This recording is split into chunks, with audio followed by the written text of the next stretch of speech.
Hello everybody. This is lesson 3, solving systems of equations using elimination. So the last 2 days we've done a couple different methods. We did graphing and then substitution. This is our third method, okay? And it's I like this one kind of the best usually if you want to find a solution. Now remember that we're still trying to find where two lines meet. So if we've got this line and we've got this line, this is going to be an x and a y coordinate. That's our whole goal, all right? And if we find the x, we can substitute that into an equation to find the y. Or if we find the y value, we can substitute it into either equation to find the x value, because these things are going to meet somewhere. It's the same xy coordinate regardless of which line you're going through. So our goal here is to reduce this down to a single variable. So for example, in this we've got an x and we've got a y, we've got an x and we've got a y. Our goal here is to get rid of either the x's or the y's. Doesn't really matter which one we go after, but we're trying to make things as simple as possible. Now there's something to note here. We can add to get rid. Meaning if you've got like 4x plus a negative 4x, that's going to be equal to 0, right? Or we can subtract. So for example, 4x minus a positive 4x equals 0. That's our hope here, is that we're going to get rid of either the x or the y. So you either have to look at what you got and add them, or look at what you got and subtract them, okay? So let's take a peek at this first one here. So we've set it up nicely for you. We have 4x and positive 4x. Well, how do I make this 4x and 4x equal to 0? And the answer here is we're going to subtract, okay? Now, you have to be careful. When we are subtracting, the 4x minus the 4x gives me 0. Nothing, all right? But I don't write 0x, I simply don't write anything. It's gonzo. So the next one we have to look at is positive 5y minus positive 3y. So if we think about that, positive 5y minus positive 3y, that's going to leave me with 2y. So the result of what happens when I subtract these equations is I get 2y. And over on the right side, we've got to do this one more time. 14 minus 10. So 14 minus 10 is going to give me 4. Okay, well, we've got rid of the x's and we're down to a single variable. At this point, we can actually just solve this thing. If you divide each side by positive 2, you get a y coordinate of 2. Perfect. We found the y coordinate of where these lines intersect. So to find x, we are going to sub y equals to 2 into either equation. Remember that those lines intersect, so it doesn't really matter which line you pick. They're both going to go through the same point eventually. We know the y coordinate of that point, so let's substitute it into, well, let's do the first one. So 4x plus 5y equals 14, and we found that the y coordinate we want to use is 2. So 4x plus 5 times 2 equals 14. Now we got to do some algebra. 4x plus 10 equals 14. Subtracting 10 from either side gives me 4x equals 4. Dividing by 4 gives me x equals 1. So we found the x coordinate of our solution. So our solution, where these lines are going to meet, is going to be at 1, 2. And we can verify or check. So if we verify the first equation, it was 4 times 1 plus 5 times 2. Does that equal 14? So 4 plus 10, that does in fact equal 14. And if we check the second equation, 4 times 1 plus 3 times 2, does that equal 10? Well, that's 4 plus 6 equals 10, and you for sure can see that that's going to work out. So our solution, 1, 2, is good to go. So you'll see that this works a lot quicker once you get it into a form that's usable. Now there's a slight issue in our second example here. We've got 3x and 5x, 4 and 6. Now those aren't the same amounts. Our goal here is, just like the first one, is that we have like the same amount. So in the first one we had 4x and 4x. That's perfect. We want exactly the same amount. Doesn't matter if one's positive or negative. We just need the same. So I'm going to try to attempt to get the same amount of x's. All right. So 3x and 5x, we want to have the exact same. So the first one, I'm going to multiply by 5, and the second one, I'm going to multiply by 3. Okay?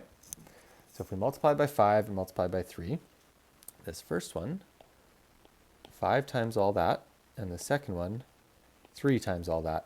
Remember your distribution. It can't just be the first part. So we're going to distribute to all of them. And our first equation here, we'll call it equation 1. Our first equation becomes 15x minus 20y equals 35. And our second equation, if we multiply everything by 3, so that by 3, that by 3, and that by 3, we'll get 15x minus 18y equals 24. Beautiful. So now we've got the same amount of x's. How do I get rid of or turn this x amount to 0? So what I mean by that is if I've got 15x and I've got 15x and I want it to equal 0, what symbol do I put there? And I hope you've guessed it correctly that we are going to subtract here. So we're going to subtract all of them. So the first one, 15x minus 15x, gets me 0x, which is what I want, but I don't write 0x, I simply write nothing. I can cross it out. The second one is a little bit trickier here though, folks. Negative 20 minus negative 18. Ooh, so negative 20y minus negative 18y. Well, that's the same as negative 20y plus 18y, which is going to leave me with negative 2y. You might be tempted to put negative 38y there, which is a super common error. Okay, and the last part, 35 minus 24, hopefully you can get 11 there. All right, so if we divide each side by negative 2, we got that y is equal to negative 11 over 2, which is a gross number, but it's okay. Back a couple days when we were graphing, we found one of those graphs had a solution or an intersection where it wasn't going between, it wasn't on like those crosshairs. Let's see if I can find it quickly. So back in the graphing lesson, it was something here. So this is kind of the scenario we're ending up at, where that solution doesn't go through like a set of crosshairs. It's not a nice integer solution. It's a fraction, it's a rational number, it's something a little bit funky. And so that's why we're doing this method today, is because this method lets us solve these kind of funky solutions. All right, I'm going to erase some of this stuff here. So we've got our y solution. Now what we're going to do with that y solution is we're going to sub into the original. And it doesn't really matter which original one you go with. You could go with equation 1 or equation 2. I'm going to go with equation 1. So I'm going to get 3x minus 4 times negative 11 over 2 equals 7. All right. Now, 3x stays as 3x. A negative multiplied by a negative, that's going to give me a positive value here. Whoop, that's not a pen. Positive, and I get 44 over 2. So 3x plus 22 equals 7. So if I subtract 22 from either side, I get 3x equals negative 15. And dividing each side by 3, I'm going to get x equals negative 5. All right, so our solution is not a very nice y value, but our x value is pretty good. Our solution is going to be at negative 5, negative 11 over 2. And I could ask you to verify this one. So you would substitute the x and the y values back into the original equations, and you will find that it'll work out for both. Okay, I'll do one of them. Well, might as well do both of them. So equation 1, we'll get 3 times negative 5 minus 4 times negative 11 over 2 equals 7. Let's see, negative 15 plus 22. That's going to work out. And equation 2, we're going to get 5 times negative 5 minus 6 times negative 11 over 2 equals 8. And we get negative 25 plus 33 equals 8. And that also does work out for us. So our solution is correct. We found our x, we found our y.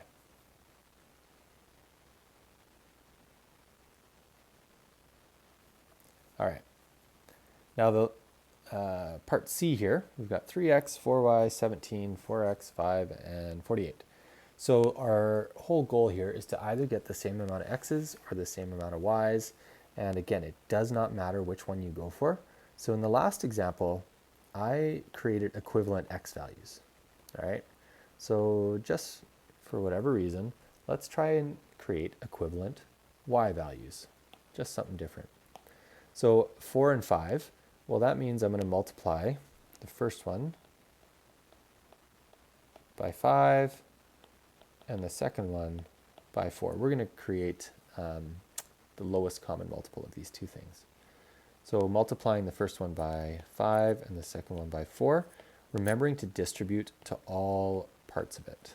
So equation 1 is going to be 15x minus 20y is equal to 85. 5 times 17 is 85. I hope that's right. That's what I wrote down in my notes last year. And the equation 2, 4 times 4 is 16x. 4 times 5 is 20y. And 4 times 48.5 is 194. Beautiful. All right, so the question is here, how do I get rid of these two things? So if I had negative 20y and I had positive 20y, how do I, or what symbol do I put in the middle to make this equal to 0? If I subtract, I get negative 40y. That's no good. So in this case, I would actually add these two. Okay? So 15 plus 16 gives me 31x. Negative 20 plus 20y, that gets eliminated. That's what we want. And 85 plus 194 is 279.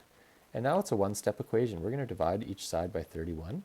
And we're going to find that the x-coordinate of our solution is 9. Wonderful. It's a nice integer for us. Beautiful. Okay. Now we take this information and we're going to sub this into the original. Which original? Doesn't matter. Let's do the first one. 3 times 9 minus 4y equals 17. So 27 minus 4y equals 17. A little bit of algebra. We get negative 4y is negative 10. And y is negative 10 over negative 4, which works out to be 5 halves. So again, not a great y coordinate to our solution, but it is a rational number, so it is a definite solution. And I'm going to skip the check on this one, but just like before, we would take our solution of 9 and 5 halves, and we would substitute it into the original equations, and you will find that the left side will equal the right side. Moving on. All right, we got another one here. So what do we want to do? Do we want to try and get the same number of x's, same number of y's? It doesn't matter. In this case, let's get the same number of x's because this is just going to be one move here. We're going to double this. We're going to multiply by 2. Okay? So the first equation becomes 10x plus 2y equals 18. The second equation we don't have to mess around with. We've already got it. Okay. And how do I get rid of those x's? Well, this is a subtraction. So 10 minus 10 is 0. 2y minus a negative 7y. That's a trickier one. 2y minus a negative 7y is going to give me 9y. And 18 minus a negative 18, that's going to give me positive 36. Beautiful. We got rid of all the negatives. One move here, dividing each side by 9, gives me that y is equal to 4. So we found the y coordinate of our solution. We sub that back into original. Okay?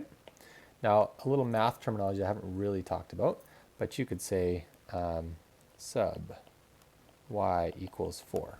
Okay?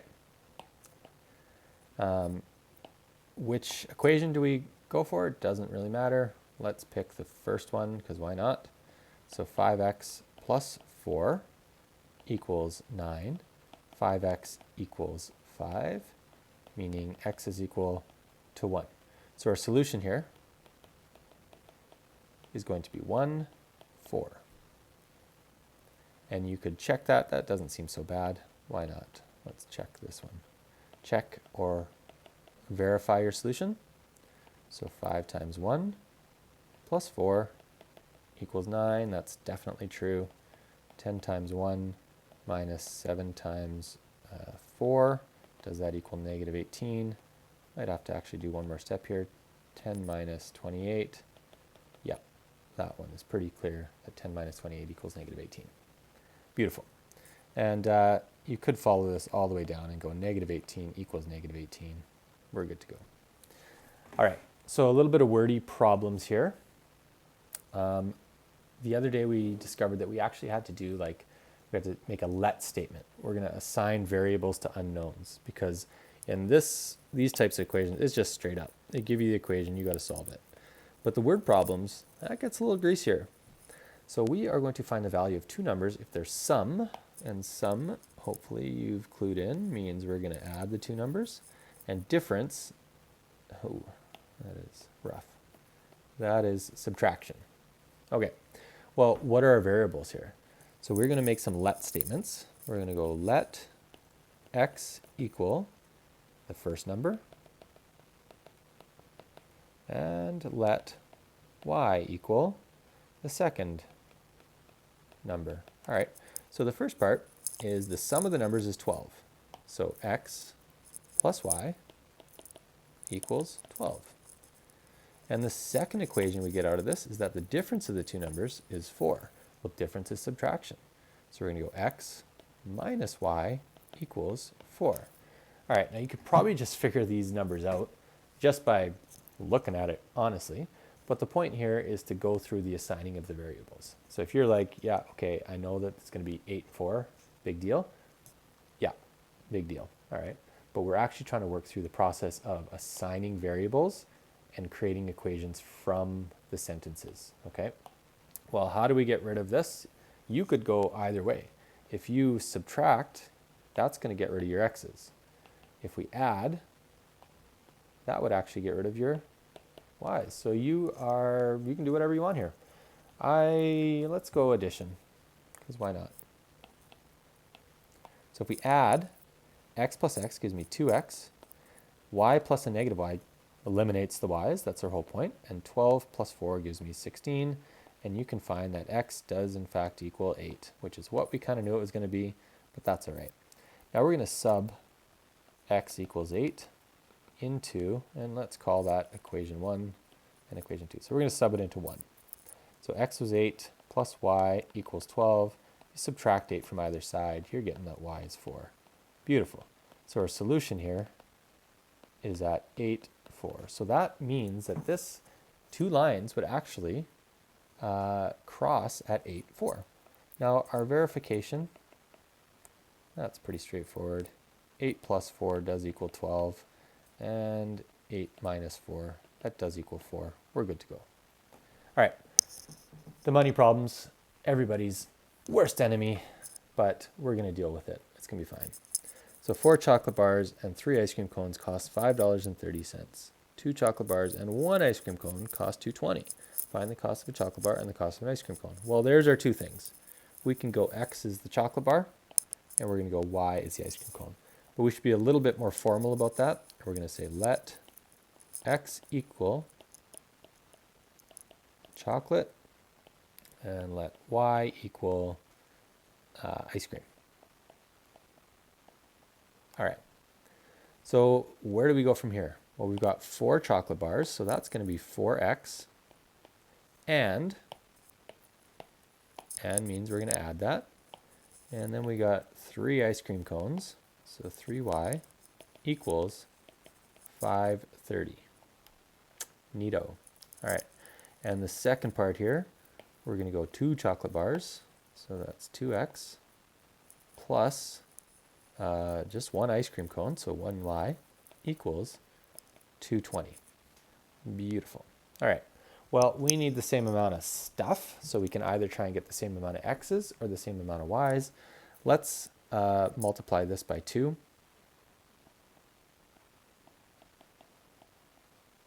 To get the same amount of x's in this case. All right, so if we multiply that by 2, our first equation stays the same. Our second equation becomes 4x plus 2y equals $4.40. Okay, now to get rid of the x's, we're going to subtract. So 4x minus 4x is 0. 3y minus 2y is just y. Nice one. And 530 minus 440 is 0.90. So that means our ice cream cone costs 90 cents. Beautiful.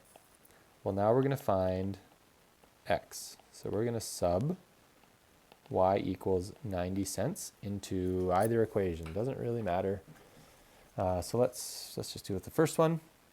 So 4x plus 3 times 0.9 equals $5.30. So 4x plus $2.70. Subtract that 270 from either side, and you get $2.60. Okay. And then we get x equals 65 cents. So we're going to do a little statement here. Therefore, the ice cream cone costs 90 cents, and the chocolate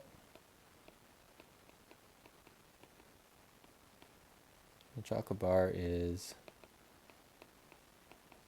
65 cents. Okay, so all these are kind of similar. Your goal here is to eliminate one of the variables. It's hard to find a solution when you have 2 unknowns. So get rid of one of them. Get rid of the x or get rid of the y. Find your x or y, and then substitute that solution back into the original to find the other variable. And there is lesson 3. Your practice is the next couple pages in your notes.